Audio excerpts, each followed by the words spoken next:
दोस्तों आज जो कॉमिक्स हम पढ़ेंगे उसका नाम है ड्रैकुला कांत पार्ट 3। हाँ, इसके 120 पेज थे तो मैंने इसको 3 पार्टों में कर दिया है। इसके पहले के 2 पार्ट अगर आपने नहीं पढ़े तो पढ़ लेना। उनमें यहाँ तक की स्टोरी है जहाँ से मैं आगे से पढ़ूंगा। तो वे दोनों पार्ट आपको मिल जाएंगे नागराज के फोल्डर में प्ले लिस्ट के अंदर। तो मैं पढ़ता हूँ आगे से। हर शख्स एक मुसीबत में फंसा हुआ था, नागराज भी और ध्रुव भी। हम तो मारे गए ध्रुव, अगर सचमुच बाहर जाने का रास्ता वहीं से स्थान है तो वहां तक हम पहुंचेंगे कैसे? पहुंचना तो पड़ेगा इलोरी, और वह भी जल्दी, क्योंकि वहां तक पहुंचने का एकमात्र रास्ता ये सीढ़ियां ही है और इनके नष्ट होने से पहले हमको इनका इस्तेमाल कर लेना है। वहां तक पहुंचने के लिए सीढ़ियों को जोड़ना पड़ेगा और उसके लिए रस्सी चाहिए। हमारे पास तो कोई रस्सी है ही नहीं।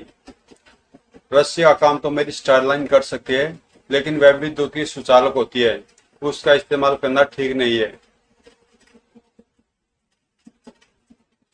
वहां तक पहुंचने का एक तरीका लोरी, बस हमको सीढ़ियों को पकड़कर एक दूसरे में अटकाना होगा और अपना संतुलन बनाए रखना होगा। कुछ ही देर की मेहनत ने ध्रुव और लोरी को उनकी मंजिल के करीब लाकर खड़ा कर दिया था। वाह ध्रुव, तुम्हारे संतुलन बनाए रखने की कला तो लाजवाब है। बचपन में सीखी यह कला कई बार मेरी जान बचा चुकी है लोरी।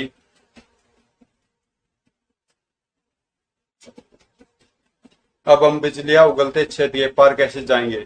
मैंने ध्यान दिया कि बिजलियां कड़कने के बीच में कुछ अंतराल होता है, लेकिन वह अंतराल इतना कम होता है कि एक बार में हमें से कोई एक ही पार जा सकता है। ठीक है, तो पहले मैं इस छेद में कूदती हूँ ताकि अगर कोई गड़बड़ हो जाए तो तुम उसे संभालने के लिए बचे रहो। विश मी लक ध्रुव, गुड लक लोरी। लोरी को उस द्वार के पार जाने से पहले ही खींच लिया गया। ओह, अभी मैं भस्म हो जाती। किसने किया यह? हमने। तुम इस द्वार के पार नहीं जा सकती लोरी। वेदाचार्य और फेसलेस, आप लोग यहाँ पर कैसे? संभल कर ध्रुव, यह कोई चाल लगती है। यह जरूर शैतानों की चाल है। शैतान वेदाचार्य और फेसलेस का रूप धारण करके हमको फंसाने आए हैं। ये नहीं चाहते कि हम इनके जाल को तोड़े। तुम्हारा कहना सही हो सकता है लोरी, लेकिन ये चाहे असली वेदाचार्य हो या उनके रूप में शैतान आत्माएं, हमको ये अवरोध तो पार करना ही है, क्योंकि बगैर इसको पार किए हम राजनगर तक नहीं पहुंच सकते। तुमने अगर अपना इरादा पक्का कर लिया तो हमारे पास भी तुमको जबरन रोकने के अलावा और कोई चारा नहीं है। सीढ़ियां ताश के महल की तरह ढहती चली गई और अब तुम दोनों की जांच करके यह पता लगाना होगा कि तिलस्म आखिर तुम दोनों को महानगर से बाहर जाने से रोक क्यों रहा था। जांच एक एक करके ही हो सकती है, इसलिए जब तक हम लोरी की जांच करें तब तक तुमको विद्युत कारागार में रहना होगा ध्रुव। हम गलती कर सकते हैं लेकिन तिलस्म गलती नहीं कर सकता। जरा इसकी ध्यान से जांच करना फेसलेस।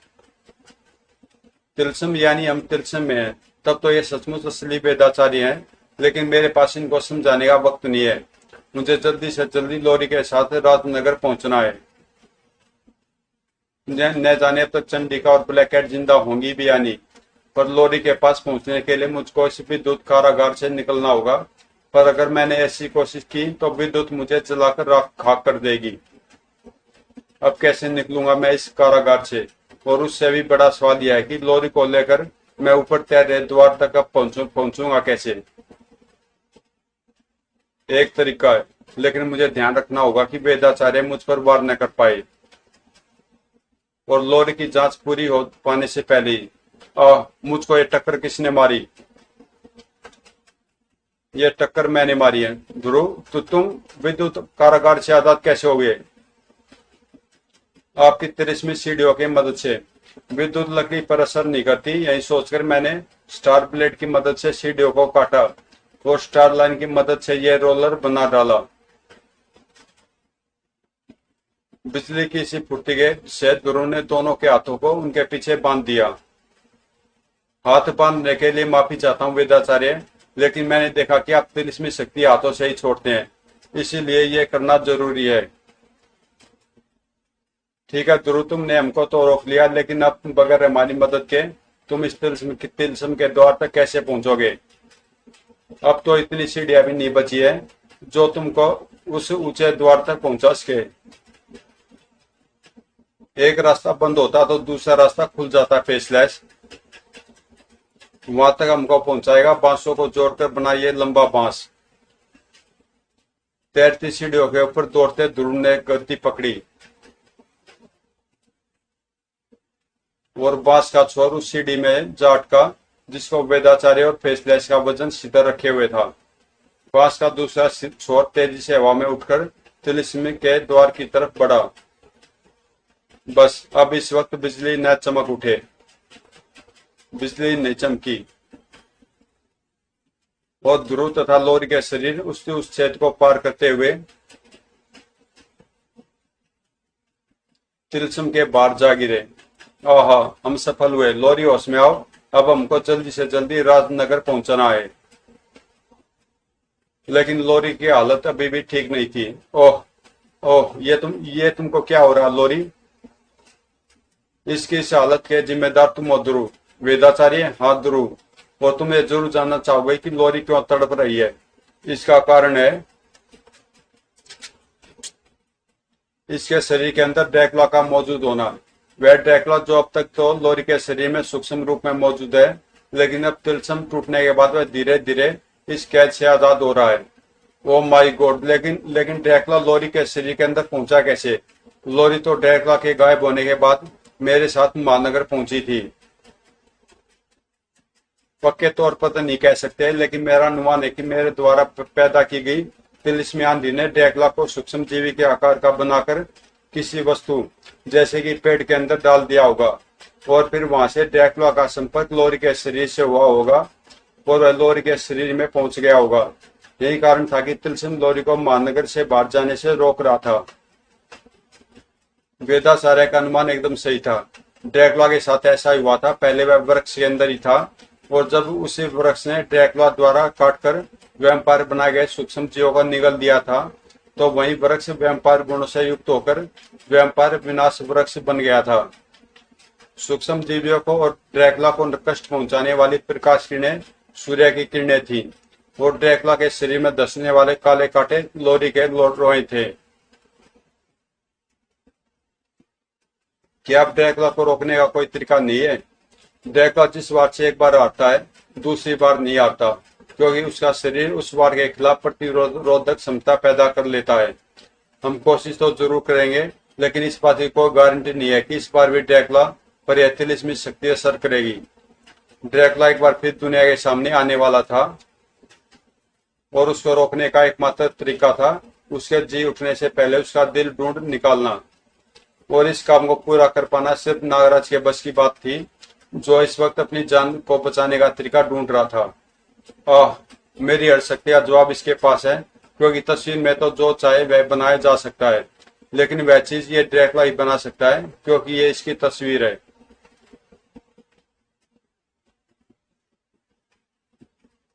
हा देखा नागराज, तस्वीर की इस दुनिया के अंदर मैं तुझे अपनी फूंक की हवा की धार से भी काट सकता हूँ। बता तेरा क्या हाल करूं? आग से जला दूं या ठंड से गला दूं, या तुझे यहाँ की जमीन में गाड़ कर हमेशा के लिए दम घुटने के लिए छोड़ दूं? मुझे जासूस सर्पों के संकेत मिल रहे हैं। उनको जबरदस्त प्रतिरोध का सामना करना पड़ रहा है। वो इस बात पर तो मैंने ध्यान ही नहीं दिया। अगर तस्वीर के अंदर रहते हुए सर्पों के संकेत मुझ तक पहुंच सकते हैं, तो मेरे संकेत भी उन तक पहुंच जाएंगे। लेकिन वे मेरी मदद कैसे करेंगे? इस तस्वीर के अंदर आते हुए वे ड्रैकुला के रेखा चित्र के वश में आ जाएंगे। इससे तो मुझे खुद ही निपटना पड़ेगा, पर कैसे? ड्रैकुला रेखा रूप के वार नागराज को घायल करते जा रहे थे और नागराज के वारों को ड्रैकुला रेखा रूप आराम से काटता जा रहा था। हाथ झुलस गया है और मुझको जबरदस्त पीड़ा भी हो रही है और ये आग बुझ नहीं रही है, बढ़ती जा रही है। जल्दी ये आग मेरे पूरे शरीर को घेर कर मुझे भस्म कर देगी। इसको बुझाना होगा और इस काम में खेत में लगी ये फसल मेरी मदद कर सकती है। इसमें लुढ़कने से मेरे शरीर में लगी आग जरूर बुझ जाएगी, क्योंकि ये फसल भी पेंटिंग का ही एक हिस्सा है। ओहो, तूने अपने शरीर में लगी आग को लुढ़क लुढ़क कर बुझा दिया है। और अब तो इस खेत में छुपकर बचना चाहता है। अब देख कि मैं इस खड़ी फसल को कैसे काटता हूँ, फिर ठीक उसी तरह से मैं तुझे काटूंगा। और इसके हथियार तो फसलों को काटते हुए मेरे भी काफी पास से गुजर रहे हैं, और फसलों के कटने से पौधों से कुछ तेल जैसा पदार्थ निकल रहा है जिसने मेरे हाथों को चिकना कर दिया है। और इस तेल की महक भी, अरे अगर ये तेल वही है जो मैं सोच रहा हूँ तो मेरा काम बन गया। हा हा हा, तो तुम मरने के लिए सामने आ ही गया। यानी अब कहीं जाकर तू ये समझ गया पाया है कि तड़प तड़प कर मरने से कोई फायदा नहीं है। ले, मैं अभी तेरी यंत्रणा का अंत कर देता हूँ। अंत तो अब तेरा होगा ड्रैकुला के रेखा रूप। ये तूने मेरे मुंह पर क्या फेंका है? ये तेरी मौत है ड्रैकुला के रेखा रूप। इस पेंटिंग से बनी फसल में वे बीज हैं जिनसे ऑयल पेंटिंग के रंगों को घोलने वाला तेल निकालता है। और अब ये तेल तुझे भी घोल डालेगा, क्योंकि तू भी ऑयल पेंट से बना हुआ है। अगर पेंटिंग के हथियारों में मुझे काटने की शक्ति है, तो पेंटिंग के बीजों के तेल में रंगों को घोलने की शक्ति भी जरूर होगी।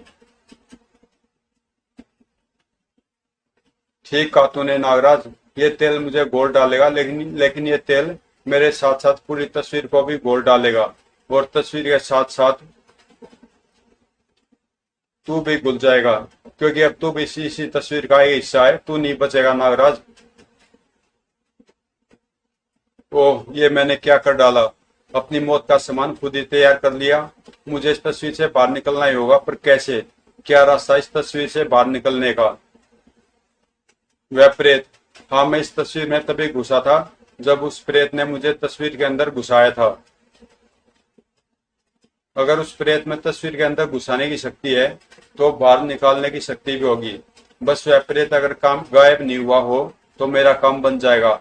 मुझे अपने सर्पों से मानसिक संपर्क साधना होगा। गुण ने उस प्रेत को भागने नहीं दिया था।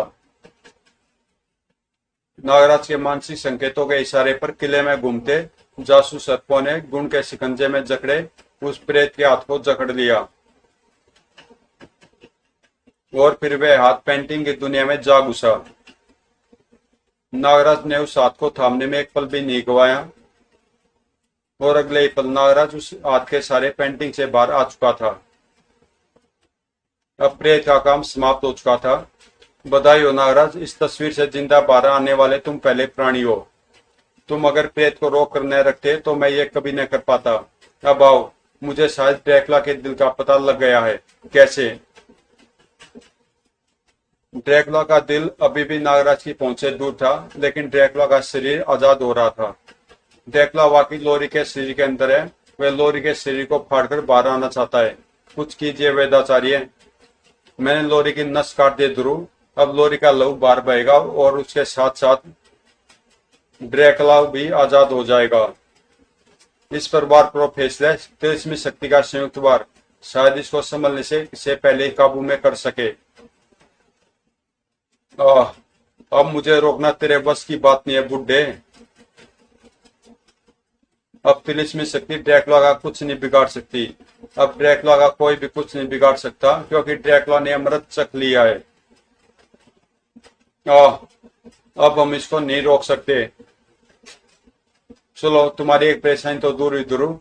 ड्रैकुला के फिर से जी उठने के कारण अब प्रेतों का कंपटीशन भी खत्म हो गया होगा। अब राजनगर पर मंडराता खतरा भी टल गया होगा। लेकिन हम पर मंडराता खतरा कैसे टलेगा लोरी? इस महावैम्पायर को रोकेगा मेरा महावैम्पायर नागपाशा। तिलस्म टूटते नागपाशा ने होश में आकर मेरा खून पीने की कोशिश की, और इस कोशिश के कारण मैं नाग बंधनों से आजाद हो गया, और मुझको यांत्रिक शक्ति को प्रयोग करने का मौका मिल गया। फिलहाल नागपाशा सुप्त अवस्था में है, और ये मेरी यांत्रिक शक्ति के इशारे पर नाच रहा है। हालांकि यह ज्यादा देर तक सुप्त अवस्था में नहीं रहेगा, लेकिन उस दौरान ये ड्रैकुला का सारा खून पीकर इसके शरीर का अमृत नष्ट कर देगा। काम इतना आसान नहीं था जितना कि गुरुदेव समझ रहा था। काम बहुत मुश्किल था। हम सही जगह पर पहुंचे नागराज।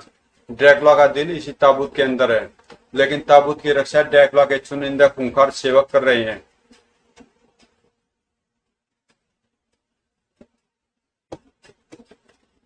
तभी नागराज ड्रैकुला आजाद हो गया। इससे पहले कि उसको तुम्हारे इरादों की भनक लगे, अपना काम पूरा कर लो। अभी नागपाशा ने ड्रैकुला को रोक रखा है, तिलस्म भी टूट चुका है, इसलिए हमको नागपाशा की मदद के बजाय उन इंसानों से जूझना पड़ रहा है जिसको विनाश वृक्ष ने वैम्पायर बना डाला था।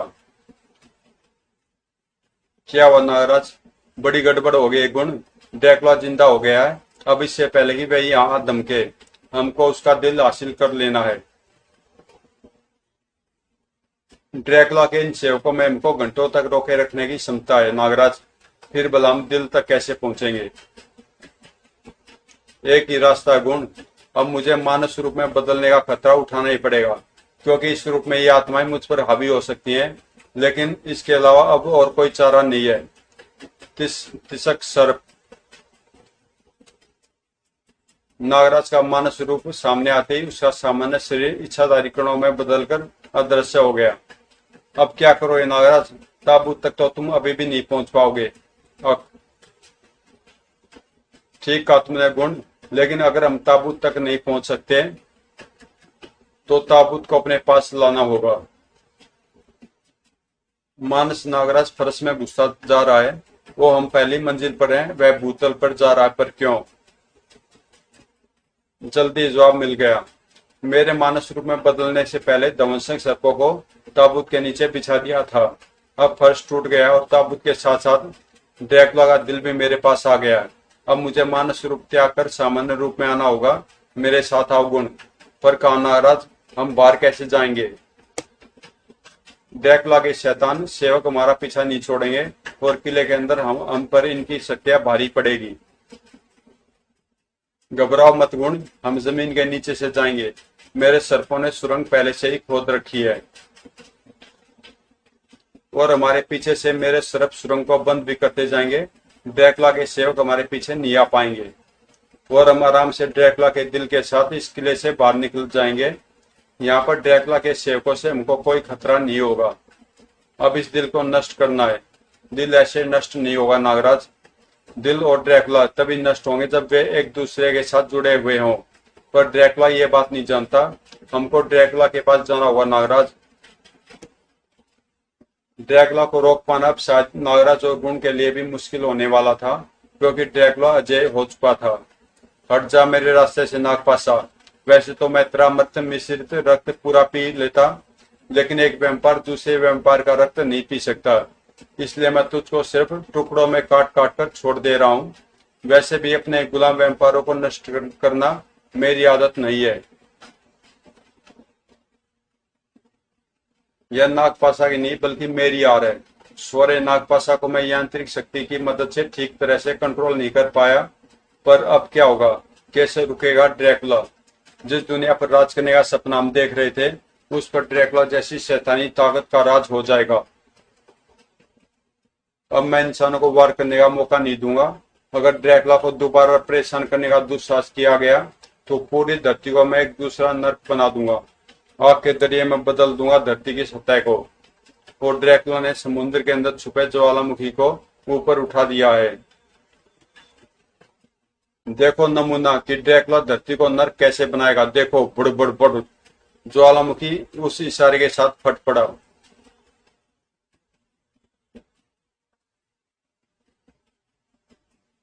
ओ गॉड, अब हजारों टन लाख लावा महानगर को बर्बाद कर देगा और हम किसी को बचाने के लिए कुछ भी नहीं कर सकते, लेकिन मैं कर सकता हूँ।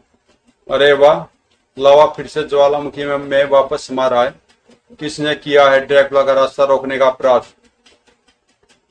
यह शुभ काम मैंने किया ड्रैकुला। अब तुम्हारी तबाही फैलाने के दिन खत्म हुए। रिटायरमेंट ले लो और अपने ताबूत में जाकर हमेशा के लिए सो जाओ, वरना तुम्हारा अस्तित्व हमेशा के लिए मिट जाएगा। देखो, तुम्हारा दिल हमारे पास है और इसमें अमृत का अंश नहीं है। यह नष्ट हो सकता है और इसके नष्ट होते तुम भी नष्ट हो जाओगे। तुमने मुझसे गद्दारी किए गुण। तुमने नागराज को मेरे दिल तक पहुंचने का रास्ता दिखाया है। अब मैं सिर्फ इंसानों को ही नहीं, तुम्हारी जैसी आत्माओं को भी तड़पाऊंगा। अगर तुम सब दर्दनाक मौत नहीं मरना चाहते तो मेरा दिल मुझे दे दो। इससे बहस करके समय क्यों खराब करे हो नागराज? इसके दिल को नष्ट क्यों नहीं कर देते? क्योंकि इसके दिल को तभी नष्ट किया जा सकता है जब यह दिल ड्रैकुला के शरीर के अंदर हो। सिर्फ इसी स्थिति में दिल और ड्रैकुला का शरीर दोनों नष्ट हो सकते हैं। लेकिन ड्रैकुला के शरीर में जाते ही इस दिल में रक्त के साथ साथ अमृत का संचार भी हो जाएगा, फिर यह दिल भी अमर हो जाएगा।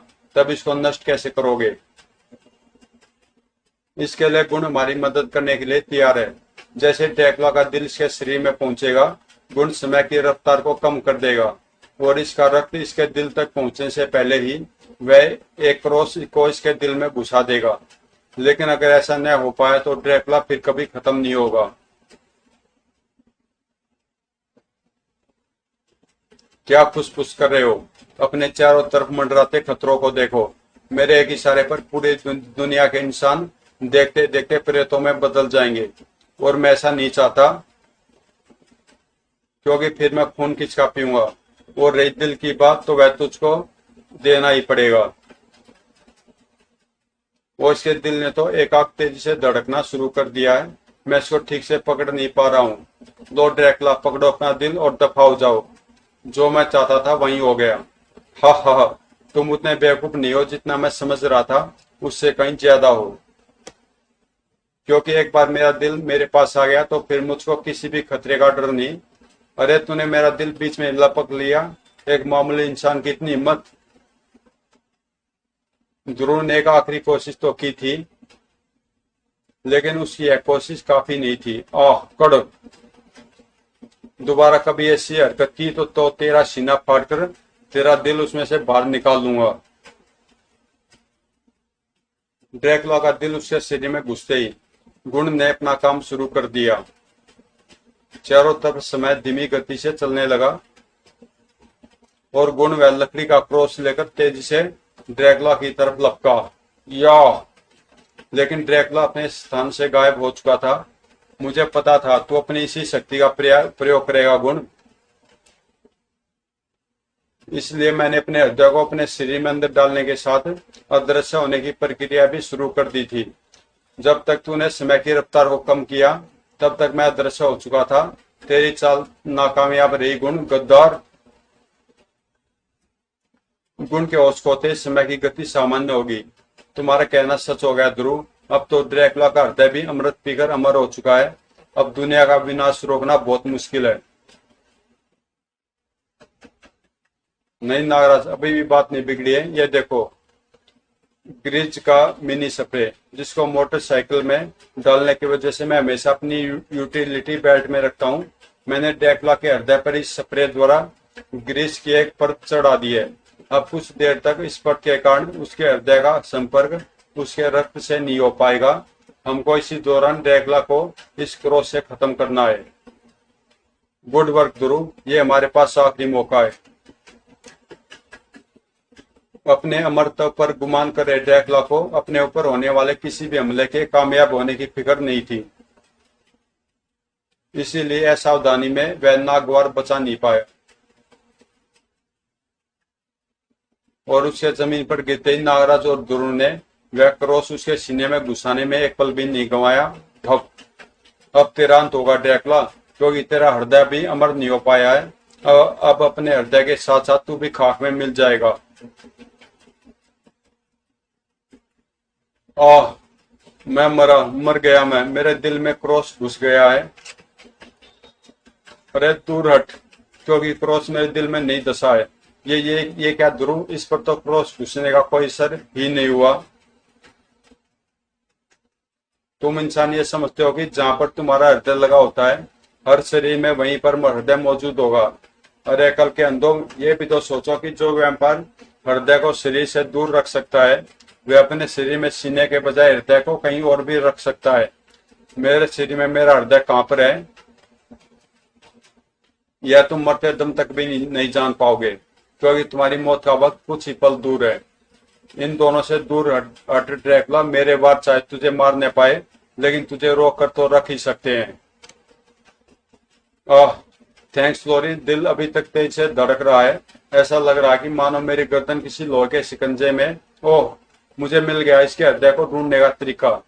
नागराज लोरी, वेदाचार्य, फेसलेस गुरुदेव, आप सभी ड्रैकुला पर अपनी भरपूर शक्ति से वार करें और बिना रुके करते रहें। इस समय कोई भी ध्रुव से सवाल पूछकर समय व्यर्थ करने के मूड में नहीं था। हमला तुरंत शुरू हो गया। इस तरह से हम ड्रैकुला को कुछ देर के लिए और रोक लेंगे, लेकिन इससे फायदा क्या होगा? होगा, नागराज होगा। ड्रैकुला जितना हमारी शक्तियों का प्रतिरोध करेगा, उसका दिल उतनी तेज गति से धड़केगा और सर्प शक्ति से युक्त तुम्हारे कान उस धड़कन को सुनकर ड्रैकुला के हृदय को सही स्थिति का पता लगा सकते हैं। और एक बार हमको सही स्थिति का पता लग जाए तो फिर हम ड्रैकुला के हृदय में क्रॉस घुसाकर उसको खत्म कर सकते हैं। Prom boom.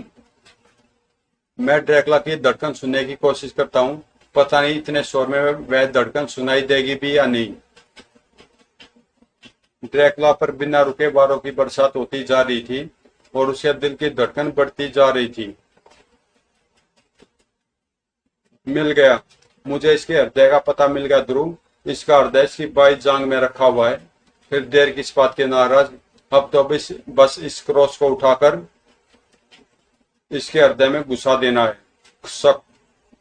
ध्रुव का हाथ घूमा और इस बार ड्रैकुला का हृदय बस नहीं सका। क्रॉस ने हृदय को चीर कर रख दिया। आह!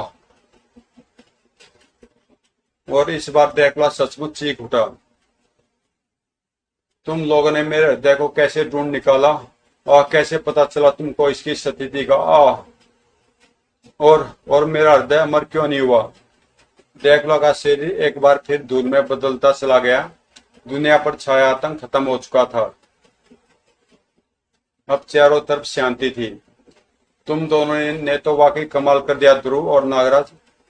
पर ड्रैकुला के खत्म होने से नागपाशा को लगातार काटते यंत्र भी लुप्त हो गए हैं। नागपाशा फिर से वैम्पायर बन जाएगा। अब उसको तुरंत ठीक करना बहुत जरूरी है। सिर्फ नागपाशा ही नहीं, महानगर में दर्जनों ऐसे इंसान हैं जो वैम्पायर के रूप में बदल गए हैं। इनको भी सामान्य बनाने का तरीका ढूंढना होगा। मैं बहुत देर से ये सोच रहा था कि मैं जब भेड़िया वैम्पायर के काटने से वैम्पायर बन गया था तो फिर मैं ठीक कैसे हुआ। तब मुझको ध्यान आया कि वैम्पायर बनने के बाद जब मैं एंथोनी से लड़ रहा था तो मैं कब्रिस्तान की जमीन में सुरंग बनाकर अंदर घुसा था और इस दौरान कब्रिस्तान की मानव अवशेषों से सनी मिट्टी मेरे मुंह में चली गई थी। मुझे पूरा यकीन है कि उस मिट्टी में मौजूद तत्वों ने ही मेरे शरीर में दौड़ रहे वैम्पायर तत्वों को नष्ट करके मुझे सामान्य बना दिया था। ऐसा हो सकता नागराज, अब मैं पूरे महानगर में कब्रिस्तानों की मिट्टी को तिलिस्मी आंधी के जरिए बिखेर कर वैम्पायरों को सामान्य इंसान बना सकता हूँ। महानगर पर मंडराता एक दूसरा खतरा भी टल चुका है नागराज। ड्रैकुला के खत्म होने से फट पड़ने को तैयार वह ज्वालामुखी भी अब वापस समुद्र में जा समा रहा है। लेकिन इस ज्वालामुखी का समुद्र में धंसना अब थम रहा है। पर क्यों? क्योंकि ये आवाज, क्योंकि ड्रैकुला अभी मरा नहीं है। मरते मरते एन वक्त पर मेरे हृदय में रक्त का संचार होने लगा और मैं फिर से जी उठा। अब मैं कभी नहीं मरूंगा, मैं अमर हूँ। मेरा हृदय अमर है, मेरी शक्ति अमर है। अब अमर है ड्रैकुला। ओह, अब तो वेदाचार्य और फेसलेस भी गुरुदेव तथा नागपाशा को लेकर जा चुके हैं। तिलिस्मी आंधी की मदद से वैम्पायरों को ठीक करने के लिए अब यहाँ पर सिर्फ हम तीन है इसका मुकाबला करने के लिए। ओह, इसके हृदय पर ग्रीस का असर अगर एक सेकंड के लिए भी और रहता तो ये मर चुका होता। लेकिन अब ये कभी नहीं मरेगा क्योंकि अब और कोई तरीका बचा ही नहीं है इसको मारने का। ओह, हवा तेज चलने लगी है। ये जरूर वेदाचार्य द्वारा चलाई गई तिलिस्मी आंधी है। थू थू, हवा में कब्रिस्तानों की धूल उड़ रही है और यह ड्रैकुला को भी थोड़ा बहुत परेशान कर रही है। अगर इस वक्त इसको ड्रैकुला को खत्म करने का एक तरीका अभी बचा हुआ है, लेकिन उस तरीकों को पूरा करने के लिए तुमको और लोरी को मिलकर काम करना पड़ेगा नागराज। ऐसा कौन सा तरीका अभी बचा हुआ? ध्रुव तेजी से अपनी योजना को लोरी तथा नागराज को समझाता चला गया और फिर लड़खड़ाते ड्रैकुला को लोरी के उस वार ने हवा में उठाकर ज्वालामुखी के मुहाने पर जा पटका। अब देर मत करो नागराज, वरना ड्रैकुला को संभलने का मौका मिल जाएगा। ऐसा नहीं होगा ध्रुव, मैं अपने मानस रूप में बदल चुका हूँ। मुझे ड्रैकुला तक पहुंचने में एक पल भी नहीं लगेगा। ड्रैकुला भी ठीक से अपने पैर जमा भी नहीं पाया था कि नागराज के वार ने उसको ज्वालामुखी के अंदर रवाना कर दिया। ड्रैकुला ने संभल कर ऊपर आने की कोशिश की, लेकिन मानस नागराज ने उसको सफल नहीं होने दिया। वह ड्रैकुला के शरीर को तब तक धकेलता चला गया जब तक दोनों लावे की नदी में गोता नहीं लगा गए। नागराज के मानस रूप को तो लावा छू भी नहीं सका, लेकिन ड्रैकुला का शरीर लावे की तपन से गलता चला गया और ड्रैकुला के गलते ज्वालामुखी एक बार फिर समुद्र की तल की तरफ धंसने लगा। ज्वालामुखी समुद्र में समा रहा है, यानी नागराज सफल हो गया। इस बार ड्रैकुला का अंत हो गया है। तुम एक बात भूल रहे हो ध्रुव, और वह ये कि ड्रैकुला अमर है। लावा उसको गलाएगा जरूर, लेकिन वह फिर से सामान्य रूप में आ जाएगा और ऐसा होते ही लावा फिर से उसको गला देगा, वह फिर बनेगा और फिर गल जाएगा। और यह प्रक्रिया तब तक चलती रहेगी जब तक पृथ्वी के गर्भ में लावा मौजूद है। ड्रैकुला अब नष्ट हो चुका नागराज।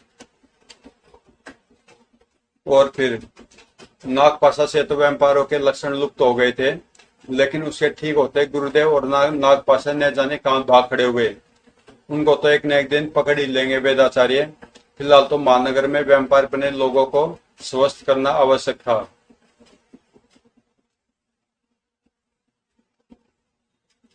यह अब तक का दुनिया पर छाने वाला शायद सबसे बड़ा संकट था ध्रुव और नागराज, जिसे तुम दोनों ने के अद्भुत दिमाग और शक्तियों ने आसानी से टाल दिया।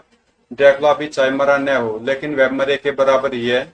यह शायद सच हो सकता है, लेकिन फिर भी मुझे न जाने क्यों ऐसा आभास हो रहा है जैसे अभी खतरे का झोंका आना बाकी है।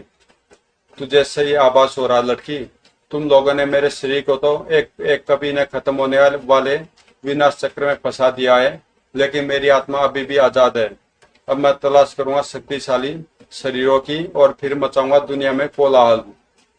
तो दोस्तों ये कॉमिक्स यहीं पे समाप्त होती है और इसका फाइनल पार्ट है कोलाहल, तो उसको भी मैं पढ़ूंगा जल्दी। अगर ये कॉमिक्स आपको अच्छी लगी तो प्लीज चैनल को सब्सक्राइब कर देना और मिलते हैं इसके आखिरी पार्ट में जिसका नाम है कोलाहल।